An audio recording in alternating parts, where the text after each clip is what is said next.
Hello students, my name is Manju Saraswat and I'm again here with new topic France abolishes monarchy and becomes a republic. We were discussing on French Revolution and we already knew about the division of society, role of philosophers, taxes and National Assembly. Now we will know about the situation at that time. So we are starting. The situation in France continued to be tense during the following year. जो situation थी France में वो कैसी situation थी, वो उस समय बहुत ज़्यादा टेंस्ड सिचुएशन थी. ऑल्दो लुई 16 जो थे, जैसे आपको ये पता है कि लुई 16 ने जो कॉन्स्टिट्यूशन था उसकी परमिशन दे दी थी, उस पर साइन भी कर दिए थे, है ना.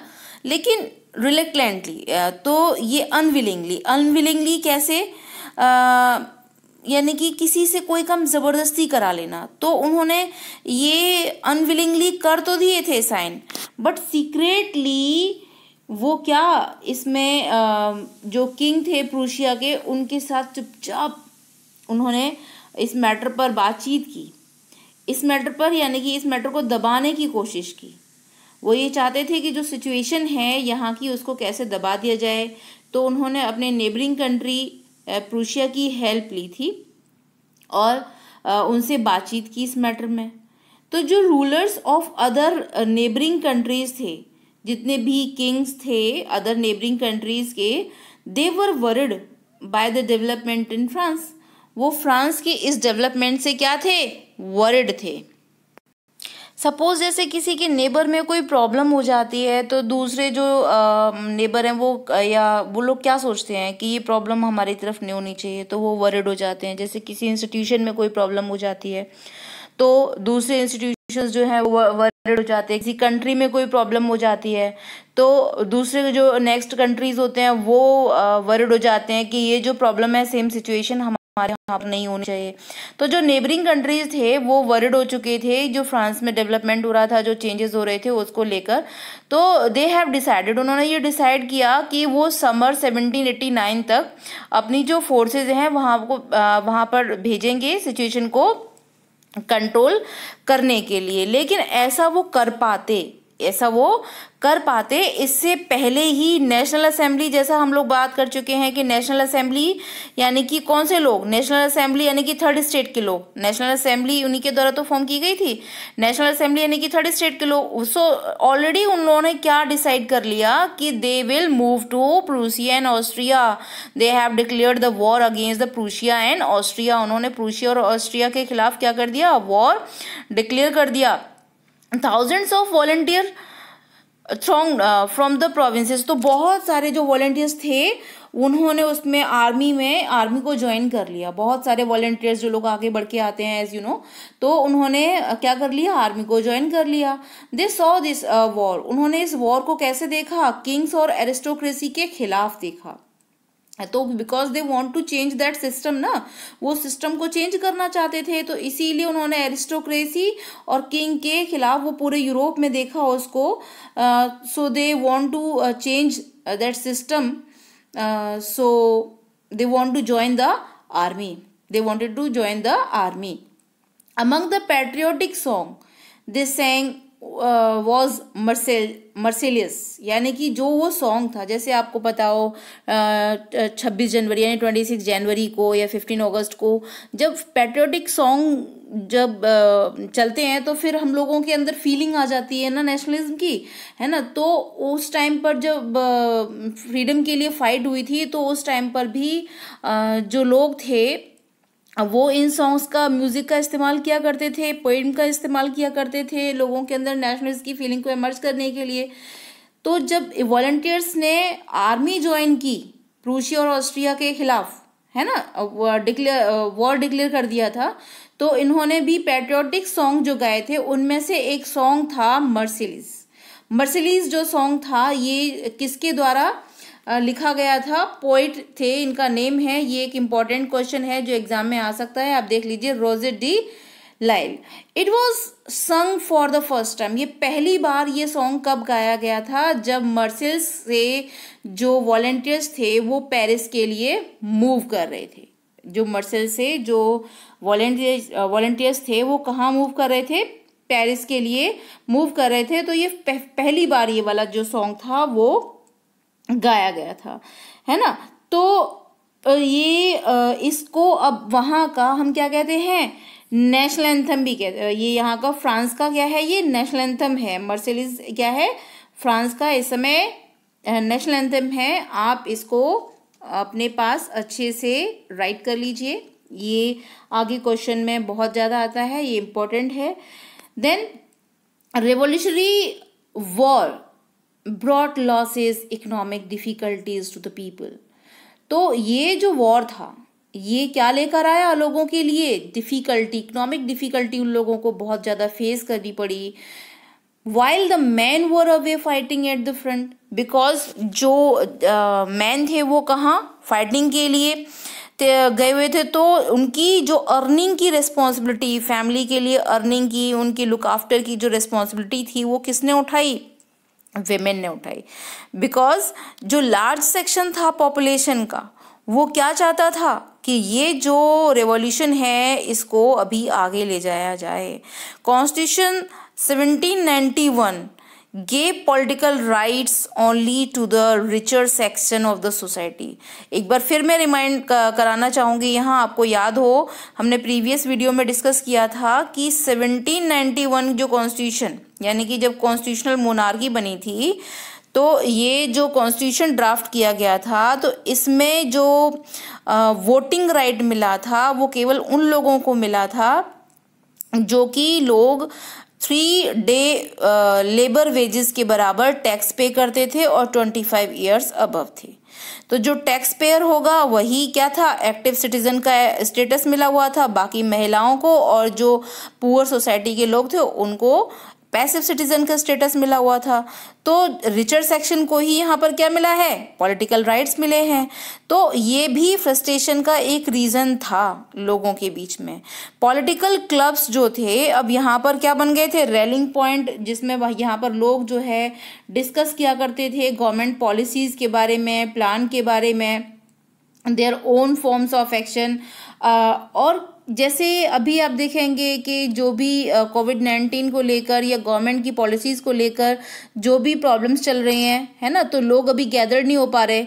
अदरवाइज कोई भी पॉलिटिकल सिचुएशन होती है तो क्या होता है, जो सैलून होता है, जहाँ पे टी स्टॉल होता है, जहाँ पर क्लब्स होते हैं, वहाँ पर लोग पॉलिटिकल एक्टिविटीज़ को लेकर, उनके एक्शन को लेकर डिस्कस करते हैं, है ना। तो यहाँ पर भी क्या था कि जो पॉलिटिकल क्लब थे वहाँ पर लोग गवर्नमेंट की पॉलिसीज़ को लेकर, प्लान को लेकर डिस्कस किया करते थे। तो अब क्या था कि ऐसे ही पॉलिटिकल जो क्लब्स थे, जो सक्सेसफुल क्लब्स थे, उनमें से एक फेमस क्लब था जिसका नाम था जैकोबिन्स। क्या नाम था, जैकोबिन। ये पॉलिटिकल क्लब था, that is very important question. ये पॉलिटिकल क्लब था जिसका नाम जो है, एक फॉर्मर कॉन्वेंट सेंट थे जिनका नाम था जैकोब, पेरिस में, इनके नाम के ऊपर रखा गया था।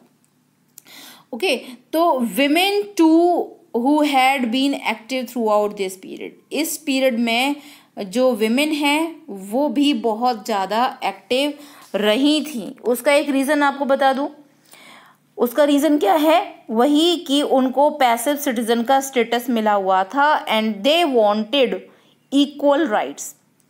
ओके, तो अब हम जैकोबिन क्लब के बारे में बात करते हैं, जो कि अभी हमने देखा एक पॉलिटिकल क्लब है जो जहाँ पर लोग गवर्नमेंट की पॉलिसीज़ के बारे में डिस्कशन किया करते हैं।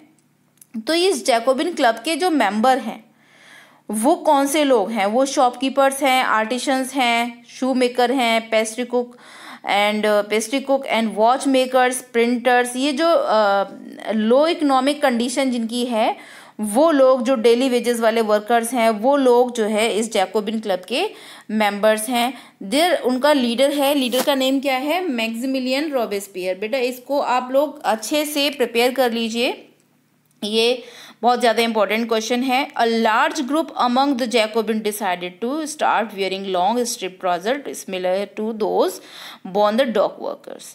जैसे आपको पता है कि कोई भी ग्रुप, कोई सोसाइटी अपनी मेजोरिटी को शो करने के लिए क्या करते हैं, एक ड्रेस कोड डिसाइड करते हैं। जैसे कि जो हम लोगों की स्पिरिचुअल सोसाइटी जो है, आपने देखा होगा सैफ्रॉन कलर का कुछ उनका ड्रेस होता है। और जैसे कि कुछ जो अलग अलग संस्थाएं होती हैं उनके अपने अपने अलग अलग ड्रेस कोड होते हैं। तो ऐसे ही डॉक वर्कर्स जो थे पहना करते थे, इसी तरीके से उन्होंने भी अपना एक ड्रेस कोड डिसाइड किया जिसमें कि वो लॉन्ग स्ट्रिप्ड ट्राउज़र को उन्होंने अपना ड्रेस कोड डिसाइड किया, जो आप इसमें पिक्चर में देख सकते हैं। Okay, then this was set themselves, यानी कि वो ऐसा इन्होंने क्यों किया था, बिकॉज वो जो है अपने आप की मेजोरिटी शो कर रहे थे। एक फैशनेबल पार्ट था, नोबल्स का जो पार्ट था वो पहना करते थे नी ब्रीचेस, यानी कि घुटने तक जो ड्रेस पहना करते थे। और इन्होंने अपनी जो ड्रेस वियर की, जो ड्रेस कोड अपना तैयार किया वो कैसा था, वो लॉन्ग स्ट्रिप्ड था, यानी कि विदाउट नी ब्रीचेस। तो इससे वो क्या शो करना चाह रहे थे कि जो Jacobin clubs came to be known as the sans culottes, तो वो जैकोबिन जो थे वो सेंट क्लोड्स के नाम से भी जाने जाते थे। अब ये क्वेश्चन आ सकता है कि सेंट क्लोड्स के नाम से क्यों जाने जाते थे, है ना, बिकॉज उन्होंने, उनका जो ड्रेस कोड था वो कैसा था, लॉन्ग स्ट्रिप्ड ट्राउजर था, दोज विदाउट नी ब्रीचेस और दोज विदाउट नी ब्रीचेस, और इसका सेंट क्लोड्स का मीनिंग भी यही है। सेंट क्लोड्स मैन वोन एन एडिशन, उन्होंने जो आपको पिक्चर में दिखाई भी दे रही है, उन्होंने एक रेड कैप भी इसमें ऐड की थी अपने ड्रेस कोड में। वो रेड कैप भी पहना करते थे, और ये रेड कैप का सिंबल, यानी कि ये किसको सिंबलाइज करती थी, लिबर्टी को। ये इसका किसका सिंबलाइज करती थी, लिबर्टी को। और महिलाओं को यानी विमेन को ऐसा करने की परमिशन नहीं थी।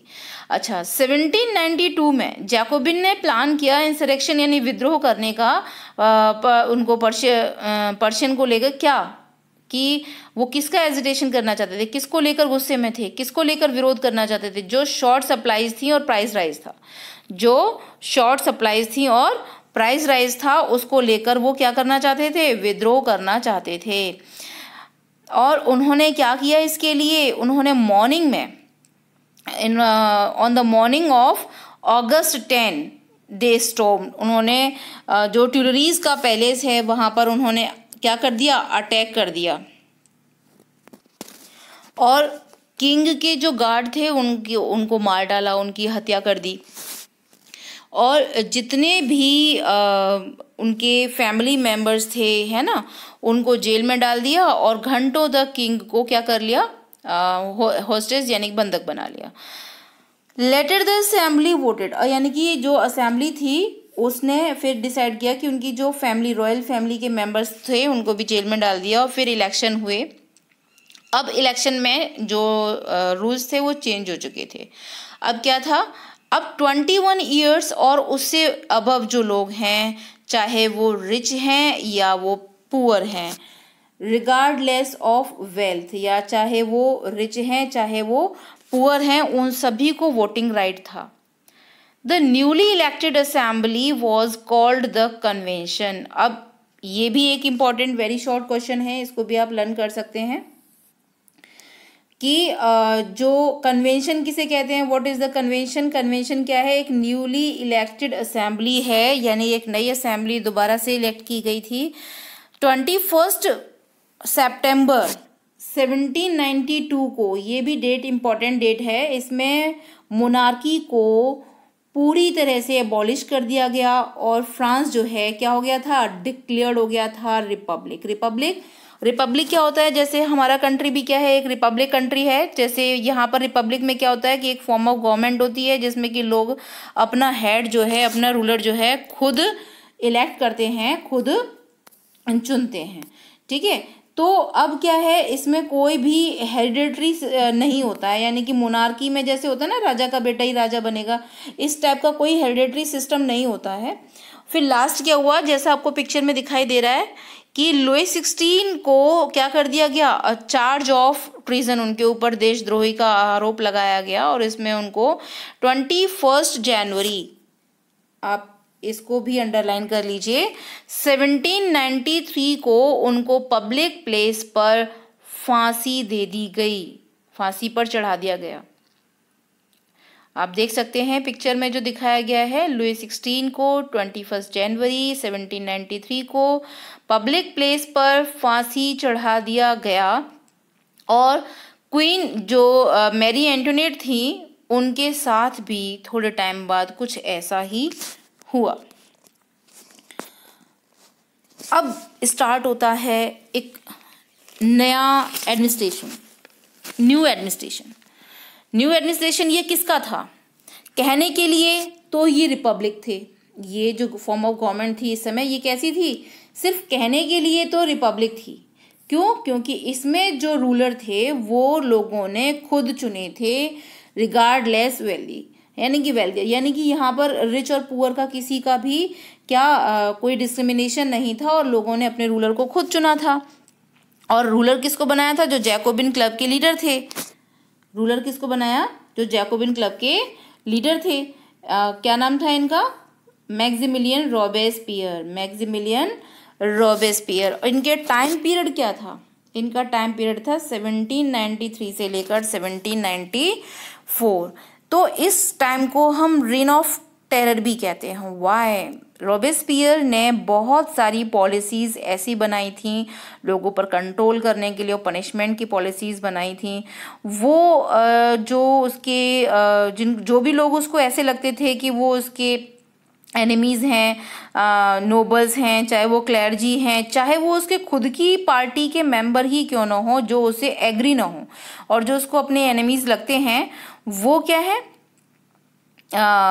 उनको अरेस्ट कर लिया जाता था, जेल में डाल दिया जाता था।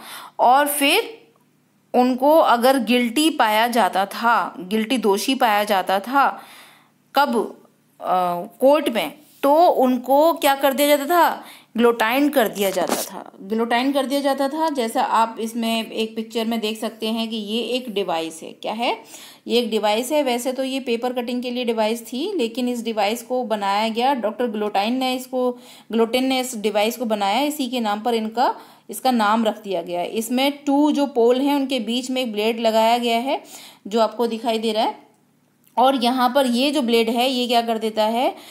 लोगों के सिर को धड़ से अलग कर देता, बॉडी से अलग कर देता, सेपरेट कर देता। तो ये जो क्रूअल वे था लोगों को ख़त्म करने का, मारने का, ठीक है। तो यहाँ पर जो ग्लोटाइन डिवाइस जो है, इसमें 2 ब्लेड्स जो मैंने अभी आपको बताया, ये डॉक्टर ग्लोटिन ने इसको इन्वेंट किया था। तो रॉबेस्पियर जो है, रॉबेस्पियर की जो गवर्नमेंट है, उन्होंने लॉ जो बनाए थे वो प्लेसिंग उनके लॉ के अकॉर्डिंग उन्होंने वेजेस, प्राइजेस वो फिक्स कर दिए थे। मैक्सिमम मीट, ब्रेड, ये सब की मनाही हो गई थी। पीजेंट्स को फोर्स किया गया था कि वो जो भी उनका ग्रेन है वो सिटी में फिक्स प्राइस पर, जो गवर्नमेंट ने फिक्स किया है, उस पर ही सेल करेंगे। और the use of more expensive white floor जो था वो मनाही थी, उसको यूज़ नहीं कर सकते थे। सभी लोगों को इक्वल जो ब्रेड थी, इक्वल ब्रेड, इसमें एक नेम दिया गया है, आप उसको भी अपने पास राइट कर लीजिए कहीं, पेन डिलाइट, ठीक है। ये भी एग्जाम में आ जाता है। सभी सिटीजन्स को वही खाना था, जो loaf of made of whole wheat and equality was also. और इक्वलिटी एक तो ये ब्रेड में देखने को मिलती है, एक इक्वलिटी देखने में किस चीज़ में मिलती थी कि वहाँ पर आप पहले जैसे मॉन्श्योर और मैडम कहा जाता था सिटीजन्स को, लोगों को, अब वो वर्ड यूज़ नहीं किया जाएगा। यानी सर और मैडम, मॉन्श्योर और मैडम जो यूज़ किया जाता था, वो वर्ड अब यूज़ नहीं किया जाएगा। उसकी जगह पे सिटियोन और सिटियोनी वर्ड का इस्तेमाल किया जाएगा। तो चर्चेस जो थे उनको बंद कर दिया गया। चर्चेस को क्या कर दिया गया? बंद कर दिया गया। और उनकी जगह अब चर्चेस जो प्लेस था, जो बिल्डिंग थी, उनकी जगह बैरिक्स और ऑफिस ओपन कर दिए गए थे।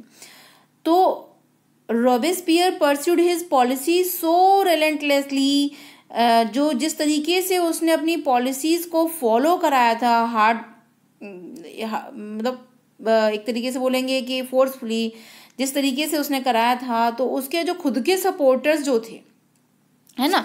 हार्ड वे में जो उसने ये सब अपनी पॉलिसीज को परस्यू कर रहा था, इसलिए उसके जो खुद के सपोर्टर्स थे वो भी डिमांड करने लगे मॉडरेशन की, है ना। तो फाइनली क्या हुआ, ही वॉज कन्विक्टेड, वो कोर्ट में क्या पाया गया, दोषी पाया गया। और जुलाई 1794 को उसको अरेस्ट करके नेक्स्ट डे मॉर्निंग में भी उसको भी गिलोटिन डिवाइस के थ्रू क्या कर दिया गया, मार दिया गया। जो कि आपको इसमें भी पिक्चर में दिखाई दे रहा है कि उसको रॉबेस्पियर को नेक्स्ट डे उसी डिवाइस से उसको मार दिया गया। इसको हम बोल सकते हैं जो जैसा दूसरों के साथ करता है उसके साथ भी वैसा ही होता है। अब देखते हैं कि डायरेक्टरी रूल्स फ्रांस और डायरेक्टरी रूल्स फ्रांस। अब क्या होगा फ्रांस का, मोनार्की के बाद कॉन्स्टिट्यूशनल मोनार्की हुई, फिर कॉन्स्टिट्यूशनल मोनार्की के बाद रिपब्लिक बना, रेन ऑफ टेरर, इसका मैक्सिमिलियन रोबेस्पियर का टाइम आया, यानी कहने के लिए रिपब्लिक था लेकिन जो पावर थी वो वन हैंडेड थी। अब क्या था कि fall of Jacobin government allowed the wealthier middle classes to seize the power. अब इसमें क्या हो गया था कि जो पावर थी वो किसके हाथ में हो गई थी, मिडिल क्लास के हाथ में हो गई थी। अब जो पावर थी वो किसके हाथ में हो गई थी, मिडिल क्लास के जो रिच लोग थे उनके हाथों में हो गई थी। जो नया कॉन्स्टिट्यूशन बनाया गया, नया कॉन्स्टिट्यूशन इंट्रोड्यूस किया गया, और इस नए कॉन्स्टिट्यूशन के अकॉर्डिंग जो नॉन प्रोपर्टाइड सेक्शन था सोसाइटी का, इट मीन्स जो रिच सेक्शन नहीं था उसको वोटिंग राइट नहीं मिला, introduce which denied the vote to non propertied section of the society. और इस कॉन्स्टिट्यूशन के अकॉर्डिंग 2 लेजिस्लेटिव काउंसिल्स थी जो कि किसको अपॉइंट करती थी, एक डायरेक्टरी को अपॉइंट करती थी। और इस डायरेक्टरी का मतलब था कि इस डायरेक्टरी में 5 मेंबर्स हुआ करते थे। इस डायरेक्टरी में क्या थे, 5 मेंबर्स हुआ करते थे। यानी कि यहाँ पर जो डर था कि रिपब्लिक होने के बावजूद भी जो पावर थी वो अनहैंडेड थी, जिसका रिजल्ट क्या हुआ आपने देखा मैक्सिमिलियन रोबेस्पियर के टाइम पर। तो इसलिए अब क्या किया गया कि this was meant as a safeguard against the concentration of the power in one executive as under the Jacobins. जैसे जैकोबिन में पावर जो थी वो वन हैंडेड थी, ऐसा उससे बचने के लिए इन्होंने एक डायरेक्टरी अपॉइंट की। उस डायरेक्टरी में 5 मेंबर्स एग्जीक्यूटिव हुआ करते थे।